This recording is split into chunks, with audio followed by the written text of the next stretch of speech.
Are you ready to perform at your highest potential? Welcome to the Performance Matters podcast from GP Strategies, your talent transformation partner. In each episode, we'll interview industry experts and explore best practices and innovative insights to help your organization improve performance.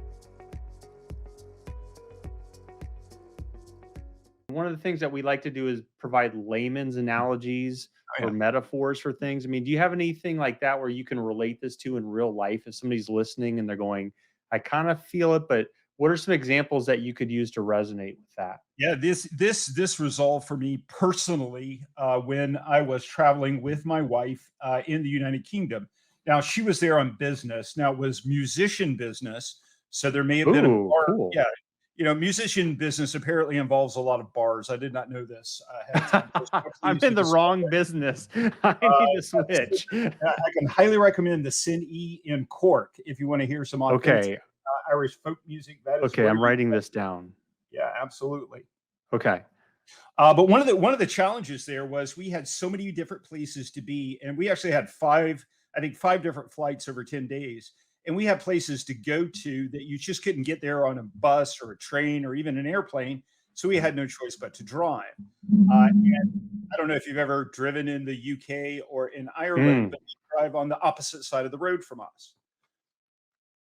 Yes, I will admit I've done that, and probably within 30 minutes, I already did one of those things you do when you're 16 where you grind the alloy wheels of what is normally the driver's side. I ground that on like an old world side gutter type thing. So yes, I have done that, Scott. Well, and to me, it was interesting because I found myself getting overwhelmed quite quickly because everything seems familiar, right? The street signs are in English, Yes. but they're a little bit, the speed limit signs are off. There are some signs that you see on the road you have no idea what they mean. There's some that you can kind of relate to. You can relate to stoplights. You can relate to stop signs. You can kind of sort of, depending on where you're from, relate to a roundabout. Although there's of course going the Mm-hmm. opposite direction. But you have all of these things that are different, and they're different all at once. And so you find yourself quite easily becoming overwhelmed, and you just want to focus on the basics. But yet you keep being bombarded with information. It could be street signs, it could be the GPS, it could be other drivers who may not be pleased with the way you're driving, so they're honking at you. It could be, for example, your wife saying you're too far over to the left. So you have all of this information that's coming at you at once, and you just have a hard time dealing with it. And you realize your instincts are off. And I came to this realization when my wife, again, musician, she was taking a bagpiping lesson. I was invited to go somewhere else for a couple of hours, so I took the car and drove out. And you mentioned the drone being drone certified. I also did that in the UK Right. and in Ireland, so I could fly legally there. And so I went out to try to take some pictures, and ran into a gentleman who told me a place that was kind of off in the woods somewhere. So I found myself driving down a one-lane road in the backwoods of Scotland, and sure enough, another car starts coming straight towards me.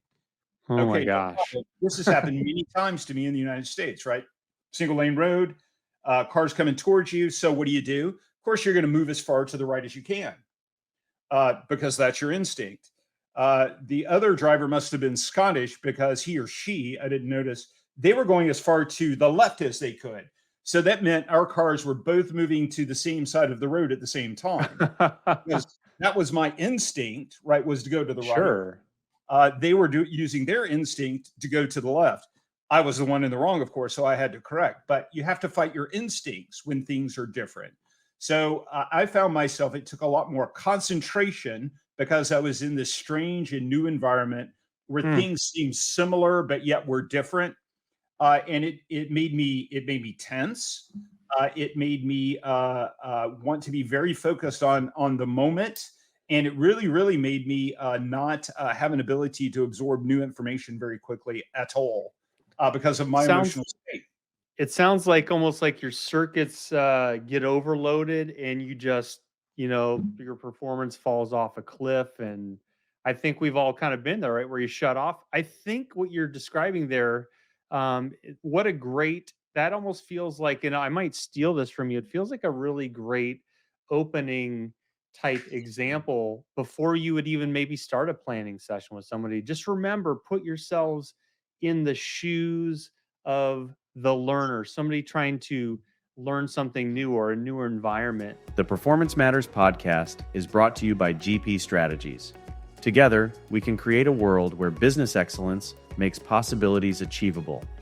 You can subscribe to the show anywhere you get podcasts or listen on our website at gpstrategies.com.